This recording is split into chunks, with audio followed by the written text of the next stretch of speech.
कैसे हैं आप लोग? आशा करता हूँ कि आप लोग ठीक होंगे। आज की जो आपकी कक्षा होने वाली है, यह रीट के लेवल 2 के सामाजिक विज्ञान के 2021 के प्रश्नों से संबंधित होने वाली है। रीट के जो भी 2021 में एग्ज़ाम हुए थे और सामाजिक विज्ञान के जो क्वेश्चन हैं, 60 क्वेश्चन करीबन आते हैं और ये क्वेश्चन बहुत ही चैलेंजिंग रहते हैं स्टूडेंट के लिए। किस प्रकार से क्वेश्चन आए थे, आइए देखते हैं और देखने के बाद हमें ये अंदाज़ा तो लग ही जाएगा कि हमें अपनी तैयारी किस स्तर पे रखनी है कि हमारा रीट क्वालिफाई हो जाए। ठीक है, तो सबसे पहला क्वेश्चन आप स्क्रीन पे देख सकते हैं कि प्रश्नोत्तर तकनीक सामाजिक विज्ञान के शिक्षण में काफ़ी प्रभावी हो सकती है क्योंकि यह सुनिश्चित करती है कि ऑप्शन पढ़िए। सबसे पहला ऑप्शन है विद्यार्थियों की परीक्षा में बेहतर प्रत्युत्तर देने की क्षमता विकसित करती है। विद्यार्थी कक्षा में अच्छी तैयारी करके आते हैं। इससे शिक्षार्थियों द्वारा सक्रिय भागीदारी होती है। एक एक अधिक अनुशासित कक्षा कक्ष बनती है। ठीक है, तो सबसे बेहतर ऑप्शन आपको इसमें से सी होगा। शिक्षार्थियों की जो है सक्रिय भागीदारी इसमें हो जाती है। ठीक है, अगला प्रश्न है, इंश्योरेंस शब्द का प्रयोग होता है, किसके लिए प्रयुक्त होता है? लाइफ इंश्योरेंस के लिए, फायर इंश्योरेंस के लिए, मरीन इंश्योरेंस के लिए या मेडिकल इंश्योरेंस के लिए? ठीक है, इंश्योरेंस शब्द का प्रयोग किसके लिए होता है? ठीक से सोच के बताइए आप लोग।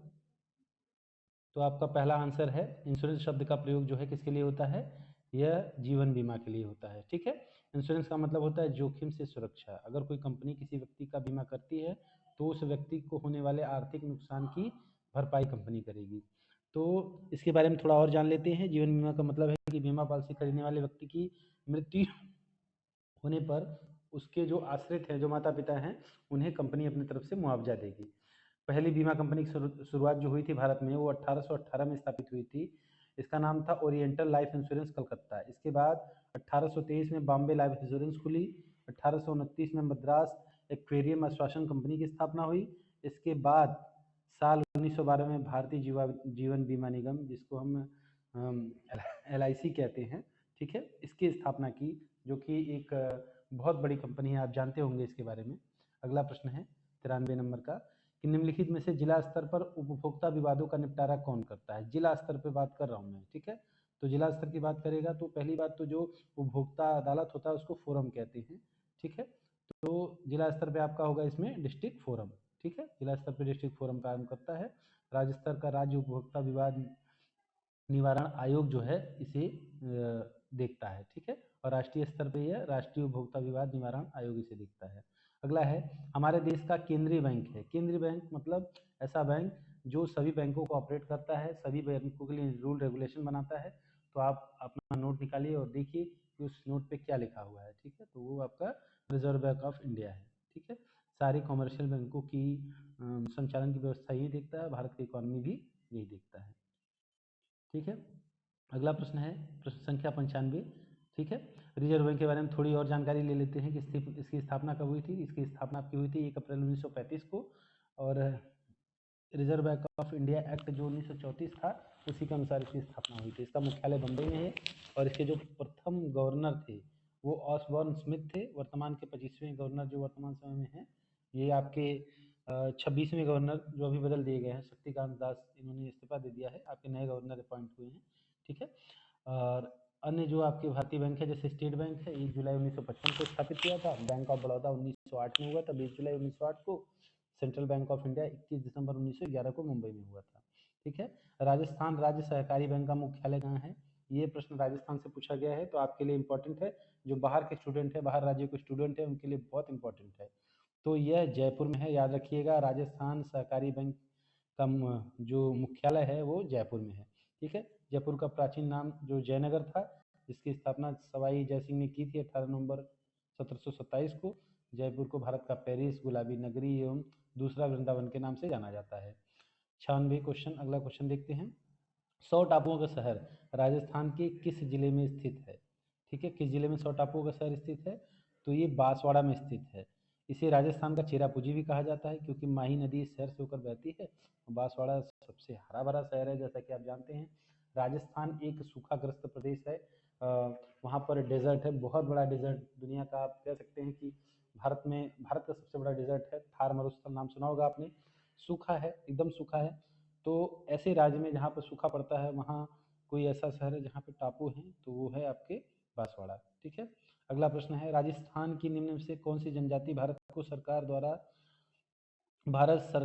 जनजाति को भारत सरकार द्वारा आदिम जनजाति समूह की सूची में शामिल किया गया है? आदिम, ठीक है। तो ध्यान से आप पढ़िए, ऑप्शन देख लीजिए। सबसे पहली जाति है भील, दूसरा है सहरिया, तीसरा है गरासिया और चौथा है आपका मीणा। ये आपके उत्तर हो जाएंगे बी, ठीक है। सहरिया जनजाति को भारत सरकार ने आदिम जनजाति की सूची में शामिल किया है। सहरिया जनजाति राजस्थान, मध्य प्रदेश के भिंड, मुरैना, ग्वालियर और शिवपुरी में पाई जाती है। सहरिया शब्द पारसी के शहर से बना है, जिसका अर्थ होता है जंगल। इनकी जाति के लोग जंगल में निवास करते हैं। ये परिवार जो इनके होते हैं पितृसत्तात्मक होते हैं। भारत सरकार ने सहरिया जनजाति को आदिम माना है। ये राजस्थान की एकमात्र आदिम जनजाति है, इसको बिल्कुल मत भूलिएगा।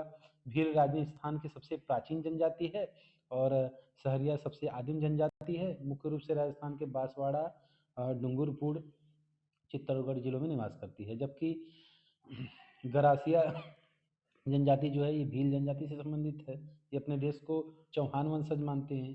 सिहोरी, गोदुंदा, उदयपुर जिले में निवास करते हैं। जबकि मीणा जनजाति है वो राजस्थान की सबसे बड़ी जनजाति है, ठीक है। अगला प्रश्न, ये बहुत ही फेमस प्रश्न है, राजस्थान के मीठे पानी की सबसे बड़ी झील कौन सी है? ठीक है,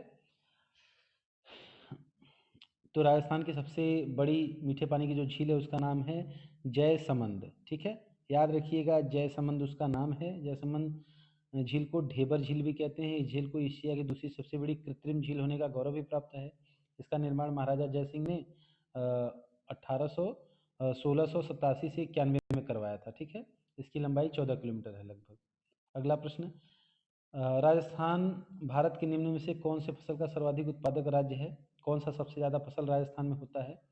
ध्यान से सोच के बताइए। सबसे ज़्यादा उत्पादन अगर राजस्थान में किसी चीज़ का होता है तो वो सरसों का होता है। बहुत ही क्लासिक क्वेश्चन है, ठीक है, हमेशा आने वाले क्वेश्चन है। राजस्थान में सबसे बड़ा उत्पादन किस चीज़ का होता है तो वो राजस्थान में सरसों का होता है। पहले क्रम पे राजस्थान है, दूसरा हरियाणा, तीसरा मध्य प्रदेश। मूंगफली में देखेंगे तो सबसे नंबर पर, पहले नंबर पर गुजरात, दूसरे नंबर पर राजस्थान, आंध्र प्रदेश तीसरे पर। कपास में देखेंगे तो महाराष्ट्र, गुजरात और तेलंगाना का नंबर है, ठीक है। और आगे बढ़ते हैं 99 के बाद क्वेश्चन नंबर 100, ठीक है। लिखा, which of the best means of explaining the shape of earth classroom, ठीक है। अध्यापन कक्षा में पृथ्वी की आकृति समझाने का सबसे साधन क्या है? अध्यापक कक्षा में पृथ्वी को समझा रहा है, पृथ्वी को पढ़ा रहा है, तो उसे किस साधन से पढ़ाना चाहिए कि वो आसानी से बच्चे समझ जाएं? तो आपका एक ही साधन हो सकता है, वो है ग्लोब, ठीक है। अगला है, डुंगर जी व जवाहर जी ने किन राज्यों की सेना के विरुद्ध संघर्ष किया? डुंगर जी व जवाहर जी, ठीक है। तो डुंगर जी व जवाहर जी ने बीकानेर व जोधपुर के राज्यों की सेनाओं के विरुद्ध संघर्ष किया था। निम्नलिखित में से किस क्रांतिकारी ने गिरफ्तारी से बचने के लिए अमरदास वैरागी छद्म नामक धारण किया? अमरदास वैरागी का धारण किसने किया था? तो आपके थे जोरावर सिंह बारहट, ठीक है। ऑप्शन नंबर डी हो जाएगा। इन्होंने छद्म वेश धारण धारण करके 1883 में उदयपुर में इनका जन्म हुआ था। स्वतंत्रता आंदोलन में वो जोरावर सिंह बारहट मध्य प्रदेश के कंडरिया के एकलगढ़ में ये अमरदास बैरागी के नाम से रहे थे, ठीक है।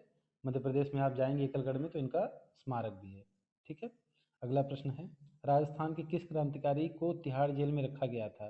तिहाड़ जेल, तो आपके ऑप्शन हैं अर्जुन लाल सेठी, गोपाल सिंह खरवा, केसरी सिंह बारहट, प्रताप सिंह बारहट, ठीक है। तो आपका उत्तर हो जाएगा गोपाल सिंह खरवा। राजस्थान के जो क्रांतिकारी थे गोपाल सिंह खरवा, इन्हें अजमेर के राजस्थान के तिहाड़ जेल में रखा गया था। गोपाल सिंह खरवा राजस्थान के रियासत के जागीरदार थे, ठीक है। आइए अगला क्वेश्चन देखते हैं, बहुत अच्छा क्वेश्चन है, मैच करना है। निम्नलिखित में से कौन हल्दी घाटी के युद्ध में महाराणा प्रताप के चंदावल दस्ते में शामिल था? ठीक है, तो आप देख सकते हैं स्क्रीन पर, यहाँ पर 6 आपके ऑप्शन हैं। पहला है पुरोहित गोपीनाथ, दूसरा है जयमल मेहता, तीसरा है चारण जैसा, चौथा है राणा पूजा, पांचवा है हकीम खान और छठा है कृष्णदास चूड़ावत, ठीक है। तो ऑप्शन आपका ए होगा, 1 2 3 4 एकदम सीरियल से। पुरोहित गोपीनाथ, जयमल मेहता, चारण जैसा और राणा पूजा, ये सारे लोग क्या थे?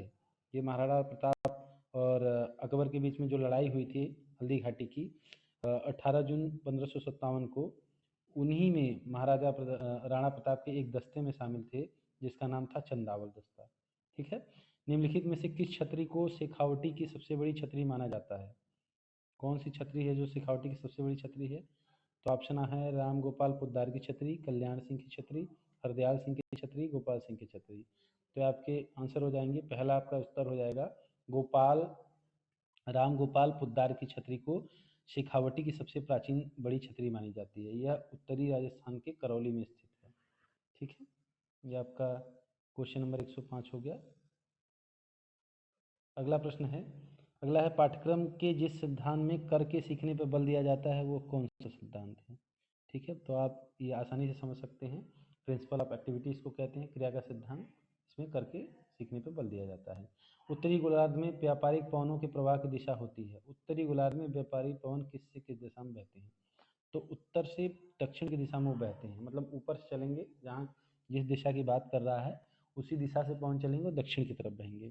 ठीक है, अगला है सूर्य एवं पृथ्वी के मध्य अधिकतम दूरी कहलाती है। जो अधिकतम, जब पृथ्वी और सूर्य के बीच में जब दूरी अधिकतम हो जाती है तो उसको कहते हैं अपसौर। ठीक है, और दूरी जब न्यूनतम हो जाती है उसको क्या कहते हैं, उपसौर कहते हैं। अगला प्रश्न है, खाद्य श्रृंखला में चूहा जिस श्रेणी में आता है वह है। तो चूहा आपका आता है प्राइमरी कंज्यूमर में, प्राथमिक उपभोक्ता में। ठीक है, जैसा कि आप जानते हैं कि खाद्य श्रृंखला में चूहा प्राथमिक उपभोक्ता आता है। ठीक है, पौधे उत्पादक होते हैं, प्राथमिक उपभोक्ता आपका चूहा होता है। चूहा को खाता है सांप, तो ये हो गया द्वितीय उपभोक्ता। सांप को खाता है बाज, तो ये होता है, ये आपका हो जाएगा तृतीय उपभोक्ता। ठीक है, अगला प्रश्न है, निम्नलिखित में से कौन सा कथन सही है। उत्तरी गोलार्ध में चक्रवात में पवन की दिशा घड़ी की दिशा के सुइयों के विपरीत होती है। दक्षिणी गोलार्ध में चक्रवात के पवन की दिशा घड़ी की सुइयों की दिशा के विपरीत होती है। पृथ्वी की सतह पर चक्रवातों में पवनों की घड़ी की दिशा की सुई एवं घड़ी की सुई की दिशा के विपरीत दोनों हवाओं में होती है। अगला है कि पृथ्वी की सतह पर चक्रवातों में पवनों की दिशा केवल घड़ी की सुई की दिशा के विपरीत होती है। ध्यान से पढ़ना है, प्रश्न बहुत ही लंबी टाइप के भी आते हैं, बड़े प्रश्न भी आते हैं। तो ये आपका ऑप्शन हो जाएगा सी, कि पृथ्वी की सतह पर चक्रवातों में पवनों की दिशा जो होती होती है घड़ी की सुई की दिशा एवं घड़ी की सुई दिशा के विपरीत दोनों दिशाओं में बहती है, मतलब क्लॉकवाइज और एंटी क्लॉकवाइज दोनों बहती है पृथ्वी की सतह पर जो भी चक्रवात चलते हैं। ठीक है, ऊपर के दो ऑप्शन हैं, जो तीन ऑप्शन हैं वो सारे गलत हैं। ठीक है, अगला अगला आपका है, राज्य विधान परिषद में राज्यपाल द्वारा कितने सदस्यों को मनोनीत किया जा सकता है। तो विधानसभा के जितने भी सदस्य हैं उसका 1/6 मनोनीत करेगा। ठीक है, 1/12 राज्यसभा में मनोनीत करते हैं राष्ट्रपति, और 1/6 राज्यपाल करते हैं आपके राज्यों में। ठीक है, विधान परिषदों में। स्वतंत्र भारत की पहली लोकसभा के प्रथम उपाध्यक्ष थे। ठीक है, स्वतंत्र भारत के पहले लोकसभा के प्रथम उपाध्यक्ष थे अनंत शयनम अयंगर। ठीक है, अध्यक्ष कौन थे, गणेश वासुदेव मावलंकर। याद रखिएगा, बिल्कुल नहीं भूलिएगा। अगला है, भारत में मतदान के दौरान मतदान केंद्र पर मतदाता रजिस्टर का प्रभारी कौन होता है। तो मतदाता रजिस्टर का जो प्रभारी होता है वो होता है आपका द्वितीय मतदान अधिकारी। ठीक है, अगला प्रश्न, किस शासन किस शासन प्रणाली में कार्यपालिका विधायिका के प्रति उत्तरदायी होती है। ठीक है, कार्यपालिका उत्तरदायी होगी विधायिका के प्रति। तो हमारे यहाँ जो कार्यपालिका है अर्थात संसद है वो किसके प्रति उत्तरदायी होती है, विधायिका के प्रति। तो कैसी गवर्नमेंट होती है, तो ये पार्लियामेंट्री गवर्नमेंट होती है। प्रेसिडेंशियल गवर्नमेंट यूएस में है। ठीक है, आपकी सर्वाधिकारी सरकार जो आप कह सकते हैं एक तरह से चाइना में है, सीपीसी जो चलाती है चाइनीज कम्युनिस्ट पार्टी। और मिलिट्री रूल जैसे कि इस समय पाकिस्तान या तो म्यांमार में चल रहा है। ठीक है, तो हमारे यहाँ संसदीय सरकार है। अगला प्रश्न है, निम्न में से कौन सा ज्ञान उद्देश्य का उदाहरण है। ज्ञान उद्देश्य का उदाहरण क्या है। तो पहला ऑप्शन है एक्सप्लेन, दूसरा है कंस्ट्रक्ट, तीसरा है डिफाइन, चौथा है एनालिसिस। तो हो जाएगा आपका डिफाइन। ठीक है, अगला प्रश्न, प्रश्न संख्या 116, राष्ट्रीय मतदाता दिवस, बहुत ही क्लासिक क्वेश्चन है। राष्ट्रीय मतदाता दिवस 25 जनवरी को मनाया जाता है। 1950 से पूरे देश में मनाने के लिए कहा गया है। 2011 से प्रथम 25 जनवरी 1950 को मनाने के लिए पूरे देश में, वर्ष 2011 से प्रत्येक वर्ष 25 जनवरी को राष्ट्रीय मतदाता दिवस मनाया जाता है। ठीक है, तो 2021 में 11वां मतदाता दिवस आयोजित किया गया था। 22 में 12वां होगा, 23 में 14वां होगा, 24 में 25वां होगा। ठीक है, अब 25 में इस तरह से आप काउंट करके, ठीक है, अगर 11वां आपका 21 में है, तो ऐसे 4 साल आप ऐड करके उसमें 25वें मिला सकते हैं। इस वर्ष जो मतदाता दिवस का जो थीम था वो आप कमेंट करके बताइए कि क्या थीम था। ठीक है। भारत में संविधान की जिस सूची में कृषि एवं सिंचाई को शामिल किया गया वो सूची है। देखिए, भारत के संविधान में 3 सूचियां हैं। एक आपके यूनियन लिस्ट है, संघ सूची, स्टेट लिस्ट है, राज्य सूची, और कॉन्करेंट लिस्ट है, समवर्ती सूची। ठीक है। तो इसमें किस सूची में भारत के किस सिंचाई को शामिल किया गया है, कृषि एवं सिंचाई को? तो यह शामिल किया गया है आपकी ऑप्शन बी। ठीक है। ऑप्शन बी में आपकी कौन सी सूची है? ये है राज्य सूची। ठीक है। राज्य सूची का विषय जिस पर कानून राज्य सरकार बना सकती है। अगला प्रश्न है, किस अनुच्छेद के अंतर्गत सर्वोच्च न्यायालय को अभिलेख न्यायालय का स्थान दिया गया है? ठीक है। सर्वोच्च न्यायालय को अभिलेखी न्यायालय किस अनुच्छेद के तहत कहा गया है? तो अनुच्छेद 129 के तहत किया गया है। क्योंकि इनके पास 2 मुख्य शक्तियां हैं। उच्चतम न्यायालय की कार्रवाई एवं उसके फैसले सर्वकालीन अभिलेख और साक्ष्य के रूप में रखे जाएंगे। इनके पास न्यायालय की अवमानना पर दंडित करने का अधिकार है। 6 वर्ष के लिए जेल या 2000 रुपये तक का अर्थदंड दोनों शामिल है। ठीक है। और कुछ और मुख्य अनुच्छेद हैं, याद कर लीजिए आप इसको, कि अनुच्छेद 137 में कहा गया है कि उच्चतम न्यायालय द्वारा निर्णय जो दिए गए हैं उनकी समीक्षा की जा सकती है, और राष्ट्रपति की उच्चतम न्यायालय से सलाह करने की शक्ति होती है। उच्चतम न्यायालय राष्ट्रपति से सलाह कर सकता है। ठीक है। संविधान के किस अनुच्छेद के अंतर्गत राष्ट्रपति में संघ की कार्यपालिका शक्ति निहित है? संघ की कार्यपालिका शक्ति, तो ये आपकी है 53 में। ठीक है। 53 के, ये संविधान 4 के बात हो रही है। अनुच्छेद 52 से लेकर 78 तक संघ की कार्यपालिका शक्ति का वर्णन है, और 53 में आपकी राष्ट्रपति की में संघ की कार्यपालिका की जो शक्ति निहित है उसका वर्णन है। अगला प्रश्न है, राजस्थान पंचायती राज अधिनियम 1994 के अध्याय 2 क में जिसके गठन का प्रावधान है? राजस्थान पंचायती राज अधिनियम 1994 के अध्याय के 2 में क में, तो किसके गठन का प्रावधान है? तो ग्राम पंचायतों के गठन का प्रावधान है। ठीक है। ग्राम पंचायत इसी अधिनियम के तहत गठित किए गए हैं। ये प्रश्न आप याद रखिएगा। कि राष्ट्रीय शिक्षा नीति 2020 में प्रस्तावित राष्ट्रीय आकलन केंद्र का नाम क्या दिया गया है? आप ध्यान रखिए, एनईपी 2020 से भी क्वेश्चन आएंगे, तो उसका नाम है परख। ठीक है। क्या नाम है उसका? परख है। राष्ट्रीय शिक्षा नीति 2020 1968 और 86 के बाद ये तीसरी बार स्वतंत्र भारत की तीसरी शिक्षा नीति है। ठीक है। राष्ट्रीय आकलन केंद्र इसका नाम परख, या तो राष्ट्रीय आकलन केंद्र की स्थापना की जाएगी जो परख नाम से एक मानक निर्धारित करेगा, जैसे हमारे यहाँ भी नैक काम करता है। ठीक है। ये लिखा है। अगला प्रश्न है 122, राजस्थान में उच्च प्राथमिक विद्यालयों में कल्प कार्यक्रम का प्रारंभ कब हुआ था? कल्प कार्यक्रम, ठीक है, ध्यान से देखिए, कल्प कार्यक्रम का प्रारंभ कब हुआ था? तो आपके ऑप्शन हैं 2007-8, 10-11, 15-16 और 4-5। तो आपका सही आंसर है 2004-5 में कल्प का पूरा फुल फॉर्म क्या होता है? Computer aid learning program. ठीक है। राजस्थान में स्टार्ट हुआ था, हालांकि पूरे देश में स्टार्ट हुआ था, लेकिन राजस्थान में 2004-5 में स्टार्ट हुआ था। पंडित जवाहरलाल नेहरू द्वारा प्रस्तावित उद्देश्य प्रस्ताव को संविधान सभा द्वारा कब स्वीकार किया गया? तो कब स्वीकार किया गया इसे 22 जनवरी 1947 को स्वीकार किया गया। ठीक से याद रखिए, 22 जनवरी 1947। ठीक है। और हमारा उद्देश्य प्रस्ताव का प्रारूप कहाँ से लिया गया है? ये अमेरिका से लिया गया तथा इसकी भाषा ऑस्ट्रेलिया से ली गई है। अगला प्रश्न है, 86वें संविधान संशोधन अधिनियम द्वारा शिक्षा के अधिकार को किस मौलिक अधिकार का भाग बनाया गया है? तो शिक्षा का अधिकार किस मौलिक अधिकार का भाग है? तो ये आपका स्वतंत्रता का भाग है। ठीक है। 19 से लेकर 22 तक स्वतंत्रता का उल्लेख है, और अनुच्छेद 21A में आपका शिक्षा का अधिकार अधिनियम है, जिसे 86वें संविधान संशोधन द्वारा जोड़ा गया था कि 6 से 14 वर्ष के बच्चों के लिए मुफ्त में अनिवार्य शिक्षा होनी चाहिए। भारत में लैंगिक अपराधों से बालकों का संरक्षण अधिनियम कब बनाया गया है? ठीक है। कब ये नियम बनाया गया? तो आपके ऑप्शन हैं 2010, 2012, 14 और 16। तो ये नियम बनाया गया आपका 2012 में। ठीक है। पॉक्सो आप जानते होंगे, protection of children from A sexual offence act. ठीक है। बहुत ही महत्वपूर्ण कानून है जो बच्चों का सेक्सुअल हरासमेंट होने से रोकता है। ये 2012 में आता पॉक्सो एक्ट। आप भूलिएगा मत, बिल्कुल याद रखिएगा, बहुत इंपॉर्टेंट क्वेश्चन है। अगला क्वेश्चन है, दुर्गादास राठौर की छतरी किस राज्य में स्थित है? तो दुर्गादास राठौर की छतरी आपकी मध्य प्रदेश राज्य में स्थित है। अभी ये प्रश्न आ चुका है। उज्जैन के मंदिरों के शहर में एक विशिष्ट स्मारक है। स्मारक छतरी के रूप में वीर दुर्गादास की याद में बनाया गया है। ठीक है। एक राजपूत योद्धा थे। वीर दुर्गादास को मारवाड़ का मोती या मारवाड़ उद्धारक भी कहते हैं।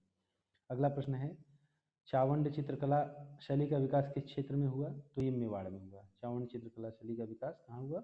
मेवाड़, चावंड मेवाड़ में हुआ। चावंड शैली को उदयपुर की शैली भी कहा जाता है। महाराणा प्रताप के समय 56 पहाड़ियों की स्थित राजधानी चावंड से मेवाड़ चित्रकला प्रारंभ हुई। इस समय नसरुद्दीन ने ढोला मारू का चित्र बनाया था। जगत सिंह प्रथम ने चित्रों की ओगरी का निर्माण कराया था, जिसे तस्वीरों का खजाना कहा जाता है। अगला प्रश्न है, श्रीमती किशोरी देवी किस किसान आंदोलन से संबंध रखती हैं? श्रीमती किशोरी देवी, ठीक है, तो ऑप्शन आपके हैं बरड़, सीकर, बिजौलिया, बीकानेर। ठीक है, क्या किससे संबंधित है? इनका संबंध सीकर से है। ठीक है, श्रीमती किशोरी देवी सीकर किसान आंदोलन से संबंधित रही हैं। 1922 में सीकर के नए राजा ठाकुर कल्याण सिंह द्वारा 25 से 50% तक भूमि लगान वसूल करने का आदेश दिया गया, जिसमें इन्होंने आंदोलन किया था। और 1925 से सीकर के कटराथल में सरदार हरलाल की पत्नी किशोरी देवी जाट ने 10,000 महिलाओं के नेतृत्व में विशाल महिला सम्मेलन का आयोजित किया। अगला है, बजरबट्टी नामक आभूषण शरीर के किस भाग में धारण किया जाता है? बजरबट्टी, तो ये गले में धारण किया जाता है। इसके अलावा मादलिया और तिमड़िया नामक आभूषण भी गले में पहने जाते हैं। शीश फूल नामक आभूषण सिर पर तथा पीपल पत्रा सुरलिया नामक आभूषण कान में पहना जाता है। ये राजस्थान की मूल भाषा में है, तो जो भी अदर स्टेट के एग्जाम देने वाले हैं उसे बिल्कुल ध्यान रखें। अगला प्रश्न है, एडवर्ड थॉर्नडाइक ने शिक्षा मनोविज्ञान में किस सिद्धांत के लिए जाना जाता है? तो उनके सिद्धांत का नाम क्या है? ध्यान दीजिए आप लोग। ठीक है, उनके सिद्धांत का नाम है सीखने का, लर्निंग थ्योरी। उन्होंने लर्निंग थ्योरी दिया था। और उनके थ्योरी को और क्या नाम है? और उनका और सिद्धांत ना ट्राई और एरर मेथड है। ठीक है, सीखने के उन्होंने नियम दिए थे, जिसमें 3 मुख्य नियम थे और 5 गौड़ नियम थे। ठीक है, आइए चलते हैं अगले प्रश्न पर। अगला प्रश्न है, निम्नलिखित में से किस दशक में भारत में नकारात्मक जनसंख्या वृद्धि हुई? तो ये 1911 से 21 के बीच में जो 10 वर्ष में जनसंख्या आपकी गणना होती है, उसमें आपके नकारात्मक वृद्धि दर्ज की गई। ठीक है, निम्नलिखित में से कौन सा लौह इस्पात कारखाना भारत में सर्वाधिक पुराना है? तो सबसे पुराना आपका टिस्को है। ठीक है, याद रखिएगा, Tata iron steel company limited, जिसकी स्थापना जमशेदपुर में 1907 में की गई। यह दुनिया की 5वीं सबसे बड़ी इस्पात कंपनी है, दुनिया की। ठीक है, भारत की पहली, दुनिया की 5वीं है। दी गई भू आकृतियों का उत्तर से दक्षिण की ओर अवस्थित सही क्रम है। बताइए, उत्तर से दक्षिण की ओर राजस्थान का आपने मैप दिखा है, तो आपको बताना है। तो उत्तर से दक्षिण की ओर आपका ये है भाबर, तराई, खादर और डेल्टा। ठीक है, अगला प्रश्न है, आइए चलते हैं अगले प्रश्न पर। भारत में जिप्सम का सर्वाधिक उत्पादक राज्य कौन सा है? तो जिप्सम सर्वाधिक राजस्थान में होता है। जिप्सम का केमिस्ट्री का फार्मूला आपको CuSO4 × 2H2O होता है। ठीक है, इसको सेलेनाइड भी कहते हैं। अगला है, जस्कर नदी का उपयोग सिंचाई एवं विद्युत उत्पादन हेतु किस प्रदेश में किया जाता है? जस्कर नदी। ठीक है, जस्कर नदी आप ध्यान दीजिए, यह नदी आपकी है लद्दाख में। ठीक है, जस्कर नदी का उपयोग सिंचाई एवं विद्युत उत्पादन हेतु लद्दाख क्षेत्र में किया जाता है। जस्कर नदी भारत के लद्दाख श्रेणी के केंद्र शासित प्रदेश से बहती है, जो कि सिंधु नदी की एक उपनदी है। अगला है, चौरा चौरी की घटना कब हुई थी? तो ये चौरी चौरा की घटना कब हुई थी? ये उत्तर प्रदेश में है। यह घटना 1922 फरवरी 1922 में हुई थी। ठीक है, इसमें राष्ट्रीय असहयोग आंदोलन को वापस ले लिया गया था इसकी घटना के बाद। अगला प्रश्न है, पंडित हरिनारायण शर्मा को अलवर के किस शासक ने अपना सलाहकार नियुक्त किया था? तो पंडित हरि नारायण शर्मा को अलवर के शासक जयसिंह ने अपना शासन सलाहकार नियुक्त किया था। ठीक है, क्यों नियुक्त किया था? इन्होंने अलवर राज्य की जनता में उन्होंने अस्पृश्यता निवारण संघ, वाल्मीकि संघ तथा आदिवासी संघ की स्थापना की थी, खादी का प्रचार किया था और आम जनता के लिए जागृति पैदा करने का कार्य किया था। ठीक है, अगला प्रश्न है, यह किसने कहा था कि धर्म मनुष्य के भीतर निहित देवत्व का विकास है? धर्म न तो पुस्तकों में ही है, न धार्मिक सिद्धांतों में है। तो ये कहा था आपके बहुत बड़े विद्वान, हमारे दार्शनिक जिन्होंने अद्वैत सिद्धांत दिया था, इन्होंने कहा था स्वामी विवेकानंद ने। ठीक है, नव्य वेदांत का सिद्धांत इन्होंने दिया था। अगला क्वेश्चन है कि वंचित वर्ग का पहला कवि किसे कहा जाता है? ठीक है, कि वंचित वर्ग, ऑप्शन आपके कुछ इस प्रकार हैं कि किसे कहा जाता है? भारत के वंचित वर्ग का पहला कवि कहा जाता है, किसे कहा जाता है? तो ये है चोखा मेला। ठीक है, चोखा मेला को कहा जाता है। चोखा मेला महाराष्ट्र के प्रसिद्ध संत थे जिन्होंने कई अभंगों की रचना की है। इनके कारण जिन्हें भारत का दलित महार जाति का पहला महान कवि माना जाता है। ठीक है, सामाजिक आंदोलन के प्रणेता थे। भक्ति काल के दौर में सामाजिक गैर बराबरी के को लोगों के सामने रखा और चोखा मेला भगवान श्री विट्ठल के अनंत भक्त थे। अगला प्रश्न है, औरंगजेब द्वारा जजिया कर लगाए जाने पर किस शासक ने उसे पत्र लिखकर विरोध किया? तो किसने विरोध किया था? राज सिंह ने विरोध किया था। राज सिंह कहाँ के शासक थे? 1679 में इन्होंने जजिया कर लगाया। जजिया कर के विरुद्ध हिंदुओं ने विद्रोह किया और इसके बाद जो है कि इसे समाप्त कर दिया गया था। ठीक है, अगला प्रश्न, निम्नलिखित में से कौन सा वाद्य यंत्र बांसुरी की तरह होता है? वाद्य यंत्र बांसुरी की तरह होता है। ठीक है, तो ये होता है अलगोजा। आप ध्यान रखिएगा, ये राजस्थान का एक प्रमुख लोक वाद्य यंत्र है। अलवर के मेयो समुदाय द्वारा आमतौर पर इसे इस्तेमाल किया जाता है। इसे एक द्विबांसुरी भी है। निम्नलिखित में से कौन सा युग में सुमेलित नहीं है? ध्यान से देखिए, मैं कुछ महाजनपद बताऊंगा, आपको इसे सुमेलित करना है। गांधार मथुरा में पड़ता है, अंग उज्जैन में पड़ता है, अवंती सोतवती में पड़ती है, कंबोज राजपुर में पड़ता है। ठीक है, तो इसका ऑप्शन आपका क्या है? डी, कंबोज राजपुर में नहीं पड़ता है। ठीक है, कंबोज आपका। अगला प्रश्न है, भंडदेवरा मंदिर किस जिले में स्थित है? भंडदेवरा राजस्थान का लोकल क्वेश्चन है, ध्यान दीजिए। भंडदेवरा आपका ये है बारां जिले में। ठीक है, भंडदेवरा किस किस जिले में है? बारां जिले में। यह भगवान शिव को समर्पित यह मंदिर अपनी वास्तुकला और नक्काशी के कारण राजस्थान का खजुराहो नाम से प्रसिद्ध है।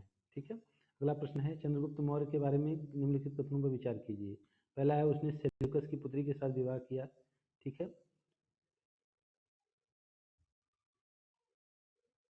आगे के आगे के ऑप्शन हैं, उसने अपने जीवन के अंतिम काल में बौद्ध धर्म स्वीकार कर लिया। उसने अशोक को अपना उत्तराधिकारी बनाया। ठीक है, तो ये कौन सा ऑप्शन सही होगा? केवल एक, उसने सेल्यूकस की बेटी से विवाह किया था। ठीक है, उसका उत्तराधिकारी बिंदुसार था, ये तो बिल्कुल नहीं होगा। ठीक है, अंतिम काल में जो है कि उसने बौद्ध धर्म अपनाया। उसने बौद्ध धर्म नहीं अपनाया, उसने जैन धर्म अपनाया था। ठीक है, अशोक के अभिलेखों के बारे में कथनों पर विचार कीजिए। अधिकांश अभिलेख प्राकृत भाषा में है, अधिकांश अभिलेख ब्राह्मी लिपि में है। ठीक है, तो अशोक के जो अभिलेख हैं, अधिकांश अभिलेख ये प्राकृत भाषा में, सही बात है, और आपके ब्राह्मी लिपि में भी लिखे गए हैं। ठीक है, तो ये दोनों ऑप्शन सही है, तो ऑप्शन नंबर सी सही होगा।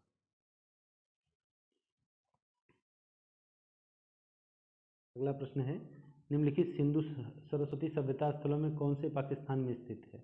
इनमें से कौन सा स्थल जो है सिंधु घाटी सभ्यता का, जो पाकिस्तान में है? ध्यान से देखिए, सिंधु सरस्वती स्थलों में मोहनजोदड़ो, हड़प्पा, चन्हूदड़ो और कोट दीजी पाकिस्तान में स्थित है। ठीक है, मोहनजोदड़ो, हड़प्पा और चन्हूदड़ो और कोट दीजी, ये सब क्या है? पाकिस्तान में है। महान गणितज्ञ ब्रह्मगुप्त का जन्म राजस्थान के किस जिले में हुआ था? तो ब्रह्मगुप्त का जन्म राजस्थान के जालौन जिले में हुआ था। ध्यान रखिएगा, भील नगर नाम का भीनमाल नाम का एक नगर है, वहीं पे हुआ था। ठीक है, इन्हें भीलमाल आचार्य नाम से जाना जाता था। ठीक है, अगला प्रश्न है 147 के बाद 148, वैदिक काल के बारे में कथनों पर विचार कीजिए। गृहस्थ आश्रम अन्य सभी आश्रमों का पोषक था। पहला दूसरा ग्राम के अधिकारी को ग्रामणी कहा जाता था। व्यापारी वर्ग को विष कहा जाता था। उपयुक्त कथनों में से कौन सही है? ठीक है, तो ध्यान से आप देखिए, तो वैदिक काल में ये आपका ऑप्शन बी सही होगा। वैदिक काल में प्रशासनिक इकाइयाँ जो थी आरोही क्रम में इस प्रकार थी, कुल, ग्राम, विष, जन, राष्ट्र। ग्राम के प्रधान के अधिकारी को ग्रामणी कहा जाता था। तो तो आपका ये ऑप्शन सही हो जाएगा बी। ठीक है, पहला और दूसरा दोनों सही है। ठीक है, तीसरा इसमें गलत है। अगला है, महावीर स्वामी के बारे में कथनों पर विचार कीजिए। उनका जन्म लुम्बिनी में हुआ था। उनके बचपन का नाम वर्धमान था। उनकी माता का नाम महामाया था। वे जैन धर्म के प्रथम तीर्थंकर थे, ये बिल्कुल गलत है। ठीक है, तो इसका ऑप्शन ए सही होगा, और ए मतलब सिर्फ दूसरा, उनके बचपन का नाम वर्धमान था, उनका जन्म लुम्बिनी में नहीं हुआ। तो कैसा लगा आपको हमारी क्लास? आशा करता हूँ कि आपको अच्छा लगा होगा। आप अपने कमेंट हमारे कमेंट बॉक्स में दीजिए और सारी क्लास करिए। टोटल जितने भी मैं प्रैक्टिस सेट करा रहा हूँ वो सारे सॉल्व पेपर करिए, जिससे कि आपकी तैयारी और अच्छी हो सके। Thank you so much.